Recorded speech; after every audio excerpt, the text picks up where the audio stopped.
The year of Sanderson is quickly coming to an end, the year where the madman Brando Sando published 4 secret projects that took the entire world of fantasy by high storm. And being a big fan of the Cosmere, I wanted to celebrate Sanderson's creativity just in time for spooky season and talk about my top 10 favorite creatures of the Cosmere. Brandon Sanderson's Cosmere is his grand interconnected universe that spans multiple planets and dimensions. It's basically the universe that a lot of his books and series take place in, and they're all set on their own unique world with its own magic system, cultures, and history. However, these worlds aren't completely isolated. Instead, they're threads woven into the overarching fabric of the Cosmere, and there is some overlap. I have a full video on the best reading order if you're interested. Now, the Cosmere is home to many awe-inspiring and fascinating species. One thing I love about Sanderson is that he doesn't just rehash the same old fantasy species we see in a lot of books, but instead develops these really unique races that I just find so fascinating. Now, he also creates some truly terrifying and nightmarish creatures that instill a sense of dread and fear. In this video, I'm going to be discussing a bit of both of those. We're going to delve into the darker side of the Cosmere and explore some of the most chilling and formidable creatures that haunt the pages of Sanderson's novels, while also mentioning some others that are less terrifying but just really cool. I am not going to be including any plot spoilers, but I will be giving different descriptions of each creature and some of their abilities and whatnot. Also, I'm going to be using fan art, so if you're very sensitive to that stuff, you've been warned. But I hope those of you that are big fans of the Cosmere are going to enjoy this video, and make sure to let me know in the comments all of your favorite creatures and monsters of the Cosmere. But before I get into it, we have been blessed with a sponsor. This video is sponsored by Skillshare. Okay, let's be real, you probably already know that Skillshare is the biggest learning community for creatives. It is such a great platform for online courses on really anything you can think of, whether it's graphic design, photography, creative writing, baking, music production, video editing, productivity, and so much more. I have been using Skillshare for years now. I have learned so much, and I think it is such a great platform. And one of the recent courses I did was Notion Masterclass, Maximize Your Productivity and Organization, by the incredible Ali Abdal. And this class has helped me so much with keeping all my projects and YouTube stuff organized so I can stay productive and not get overwhelmed. And Ali does an amazing job at keeping it all engaging. I'm also just in the middle of a class on visual effects in After Effects by Amoni LaRussa, and this is already helping me level up my editing. There is so many good tips, which I'll be making use of here on the channel. Now, the best part is that you have the opportunity to access all of these classes for free. The first 1,000 of you to use my link in the description will get a 1-month free trial of Skillshare. I think it is so important to always be trying to learn new things and to improve your skills, so make sure to use the link in the description and try out some classes. Anyway, a huge thank you to Skillshare for sponsoring today's video. The Mistborn series was the very first Sanderson that I ever read, and when I first heard the description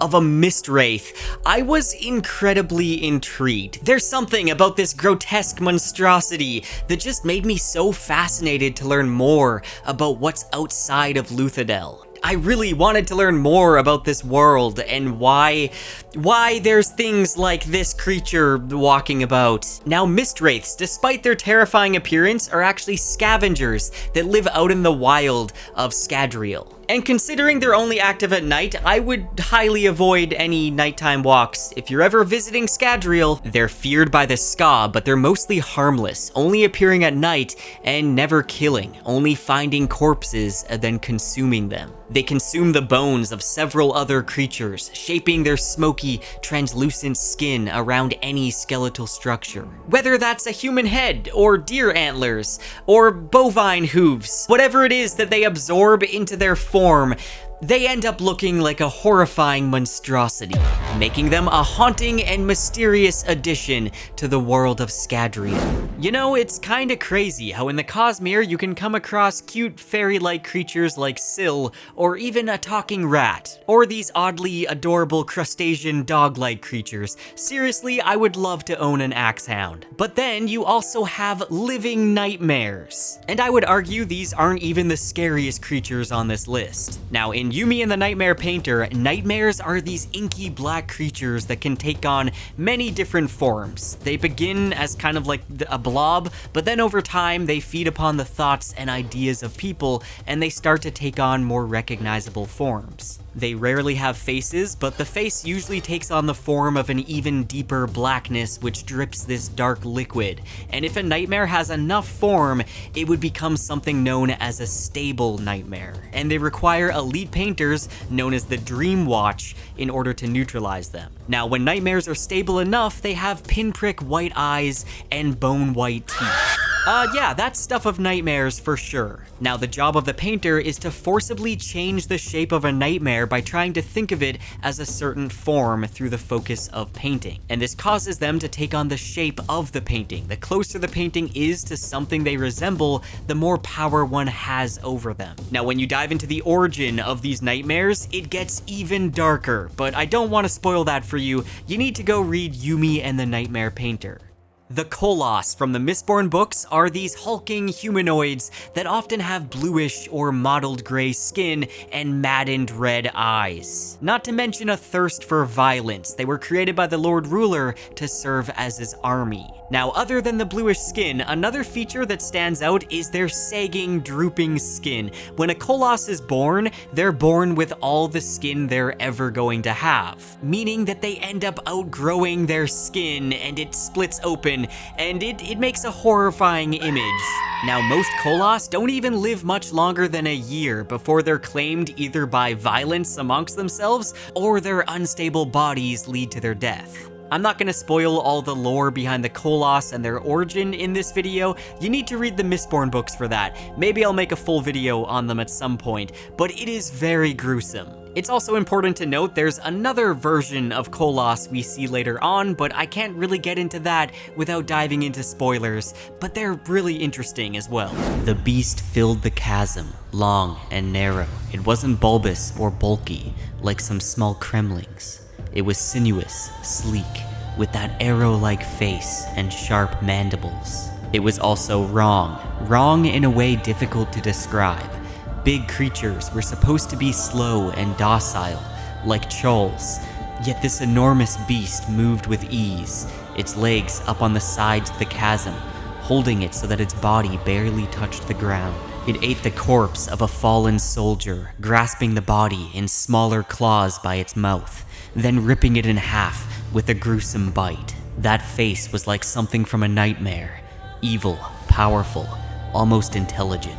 This description is just filled with so much dread. This is the description of a Chasmfiend from the Stormlight Archive. Chasmfiends are great crustacean-like creatures that live in the chasms of the Shattered Plains on Roshar. They're known for their enormous size, with some of them being as big as a building. They have a hard protective exoskeleton of interlocking carapace, along with multiple legs and claws, making them a very intimidating foe, and they're even capable of crushing a man in shard plate. Chasmfiends are hunted by the Alethi for their gem hearts, these glowing gemstones that are highly valuable and which are used to power up fabrials and other magical devices. And pretty much the entire War of the Vengeance Pact has largely deteriorated into a contest to determine which High Prince will win the most gem hearts. You may remember the opening to Part 2 of The Way of Kings, with Dalinar organizing a massive hunt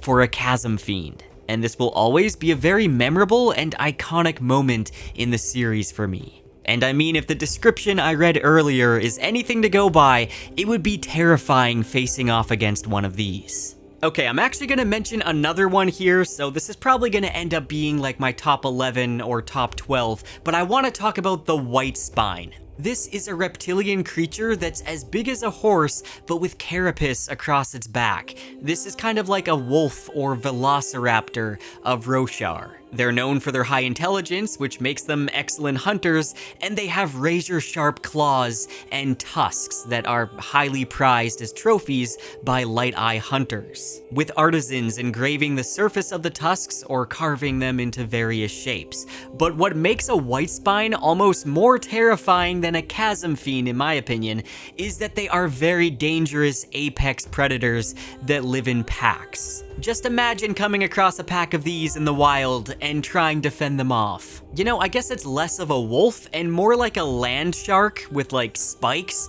and that's even more terrifying. Now, it's mentioned that their eyesight isn't able to focus that well from long range, but they do have a great sense of smell, which they use for hunting. So if you plan on world hopping to Roshar, maybe take a shower first. Next up, we have the Sleepless from the Stormlight Archive. I found them to be so mysterious and fascinating. If you're curious about the Sleepless, but you haven't read any of the Stormlight novellas yet, you need to read Edge Dancer and Dawnshard, because we get some interesting details about them. The Sleepless are creatures made up of thousands of tiny interconnected little Kremling-like things called Hordlings that together share a single consciousness. Basically, it's a bunch of bugs that turn into a human.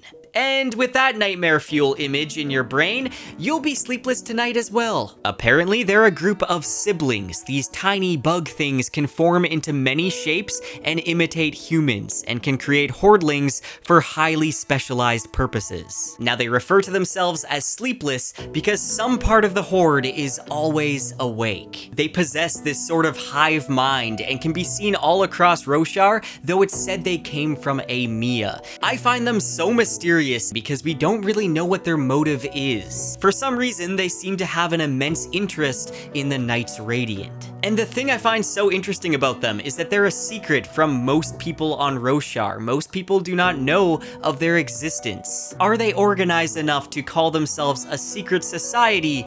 I don't really know. And that just makes me wonder, what if on Earth we have a secret organization of bugs imitating humans, and we're all just too blind to see it?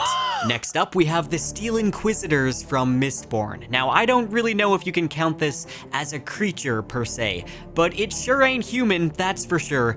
The Steel Inquisitors are a type of hemalurgic construct on Scadrial, created from humans. Now, Steel Inquisitors were created and controlled by the Lord Ruler, and they operate as his policing force for his ministries. Obviously, the most notable feature is the large steel spikes where their eyes should be. These spikes completely fill the eye socket and protrude out the back of their skull several inches. Now, like the Obligators from which they're created, Steel Inquisitors are bald with a large number of head tattoos spreading from their eye sockets all around their head, and these tattoos indicate a lot of things, including their rank and what kind of Allomancer the Obligator was before recruitment. And it's not just the eye spikes. Steel Inquisitors have 11 spikes in total. These are very powerful beings that are nearly invincible thanks to their strength and their healing abilities. There were even rumors among the Ska that Inquisitors were immortal and that they could see into people's souls and that they had no equal. However,